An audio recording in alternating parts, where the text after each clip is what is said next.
Hello friends! Today we will talk about 4 Muslims who led the leaders of today's scientists like Einstein, Da Vinci and Newton. The first flying human in history was Abu al-Qasim Abbas ibn Firnas. What? Really? I thought it were the Wright brothers. In the 9th century, about 1020 years before the Wright brothers, Ibn Firnas, like it says in his statement, is the first person to attempt a scientific flight in the history of mankind. It was delivered that he could stay in the air for a long time and do soft landings with his own designed device. The NASA called a crater in space even by Ibn Firnas' name due to his influence in the scientific world. Beside that, Ibn Firnas has different works in the area of chemistry, physics and astronomy, and with his own special methods and by using different stones, he produced glasses.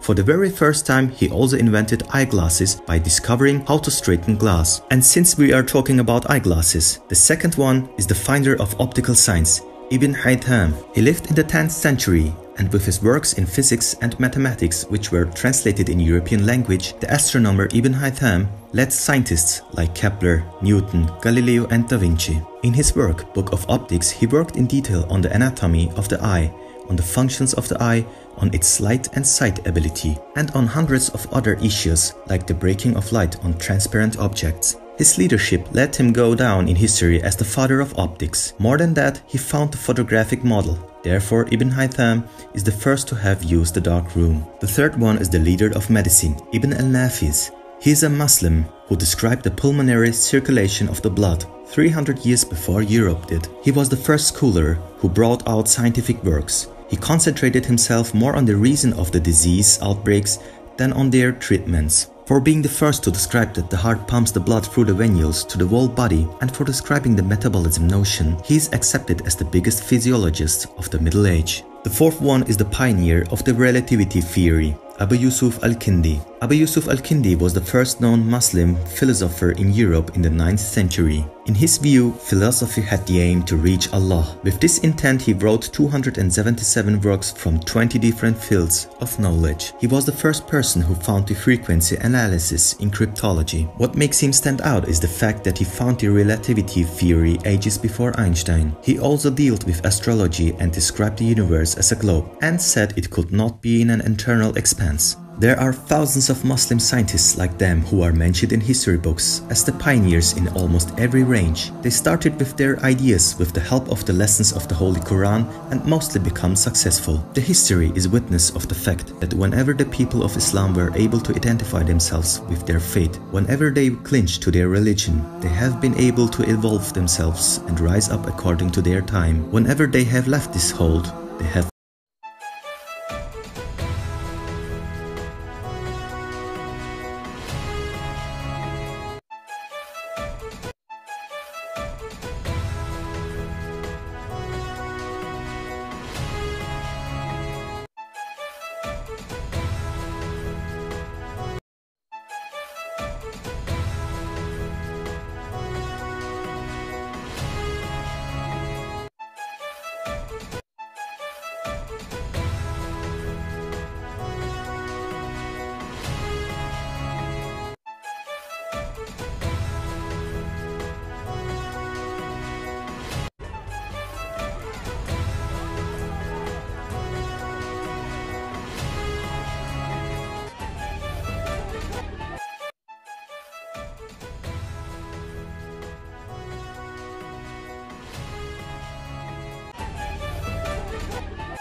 Men have dreamed of flying ever since they learned to walk.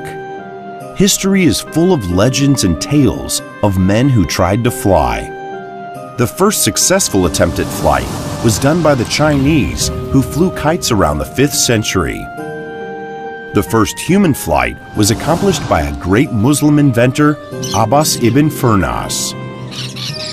Abbas ibn Firnas was born in Andalus, Spain, but he lived in the Emirate of Cordoba, one of the major centers of learning in the Muslim world. Oh, hi there. My name is Abbas ibn Firnas. the world's first pilot. My glider inspired many inventors, particularly the Wright brothers, who built the first successful aeroplane. So the aeroplanes you know today may look different, but they are built on the research that was carried out by me for many, many years. One day, Ibn Firnas watched a man test the first parachute jump. This gave him an idea. For the next 23 years, Ibn Firnas studied the nature of flight, and eventually at the age of 70, he built a pair of wings out of silk, wood, and actual feathers, and he jumped off a cliff, gliding in the air. Ibn Firnas's brave attempt at flying launched him into history.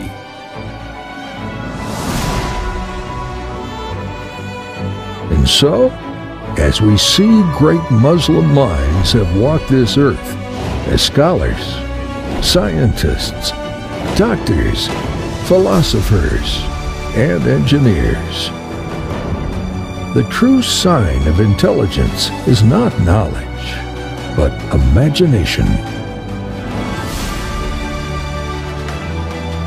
So if you dare to imagine like those before us, you will become creators who bring dreams to life.